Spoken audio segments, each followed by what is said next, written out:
ఇక ఇది సమావేశంలో చర్చిస్తున్న సీఎం రేవంత్ రెడ్డి సీనియర్ నాయకులు జానారెడ్డి. సీనియర్ నాయకులు కాదు, బీసీ ద్రోహి జానారెడ్డి అని రాయాలి రేపటి నుంచి.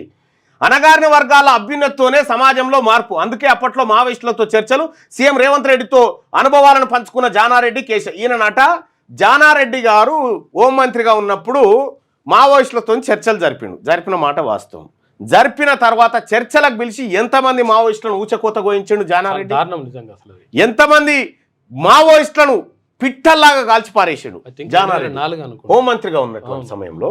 ఈయన విషయం ఏంటంటే ఇక్కడ 2016 ఆగస్టు 8 తారీఖు 2016 ఆగస్టు 8 తారీఖు ఈయన నేచర్ కేర్ ట్రీట్మెంట్ కోసం కేరళకు పోతాడు. ఈయన ఎవరు?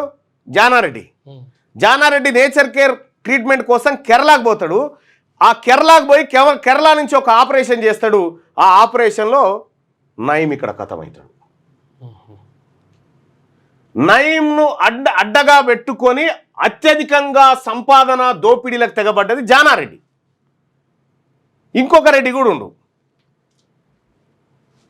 సో ఇట్లా ఈ రకంగా వీళ్ళు చేసినటువంటి కుట్ర. వీళ్ళు ఏం చేసిరంటే వీళ్ళు నయీంతో చేతులు కలిపి సంపించింది ఎవరెవరిని? బెల్లి లలితను, తర్వాత సాంబశివుని, కోనపూరి సాంబశివుణ్ణి, ఆ తర్వాత రాములను, ఇట్లా బీసీ వర్గాలన్నిటిని చంపించినటువంటి కుట్రదారుడు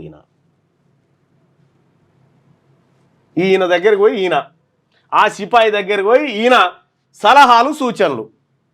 జానారెడ్డికి ఏమన్నా తెలుసా అంటే కుట్ర ఎట్లా చేయాలి, బీసీలను ఎట్లా అనగదొక్కాలి, ఇదొక్కటే తెలుసు. ఈసారి ఖచ్చితంగా నీ ఇంటి రాజకీయ జీవితాన్ని బీసీలు సమాధి చేస్తారు, ఇది తప్పది. శాంతి చర్చలపై అధిష్టానం అభిప్రాయం కోరాలని ఏం తెలుసా జానారెడ్డి గారికి? లోటపీస్ ఏం తెలుసా?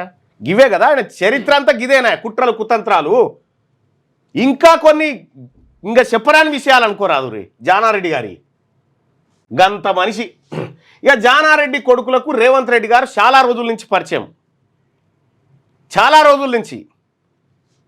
వీళ్ళ కొడుకుల్ని ఈయనకు పరిచయం చేసింది ఆ రోహిన్ రెడ్డి. ఆ రోహిన్ రెడ్డిని విడిచిపెట్టాడు చూడు. ఎందుకంటే వీళ్ళ కొడుకులకు ఏమేం చేస్తాడో అవన్నీ సపర్యాలు అంతా తెలిసినటువంటి విషయమే. తద్వారా అప్పుడు హోమ్ మినిస్టర్గా ఉన్నటువంటి సమయంలో తన కొడుకులను అడ్డం పెట్టుకొని ఏమేం చేసిండో తెలుసు. అప్పుడు ఏమేం కార్యక్రమాలు చేసిండో దాదాపు అందరికీ ఇప్పుడు మీడియాలో అది ఒక 20 ఏళ్ళ మీడియాతో అనుభవం ఉన్నటువంటి వాళ్ళకి దాదాపుగా తెలుసు. ఇటువంటి వాళ్ళతో ఈయన చర్చలు. ఇది అధికారులు మీ సమస్యలను పట్టించుకోవట్లేదా? నెలల తరబడి మిమ్మల్ని ఇబ్బంది పెడుతున్నారా? మీ సమస్య పట్టించుకునే వాళ్ళే కరువయ్యారా? ఇంకెందుకు ఆలస్యం? ఇప్పుడే రాష్ట్రంలో ఏ మూల నుంచైనా ఎక్కడి నుంచైనా డిస్క్రిప్షన్లో ఉన్న ఆన్లైన్ గూగుల్ ఫామ్ ద్వారా మీ సమస్యను మాకు తెలియజేయండి. మీ సమస్యను ఒక్క ఫోన్ కాల్తో క్యూన్యూస్ పరిష్కరిస్తుంది. మరిన్ని వివరాలకు 8499019929 నంబర్ను సంప్రదించండి. పబ్లిక్ వాయిస్, ఇది సామాన్యుడి ప్రశ్నాస్త్రం.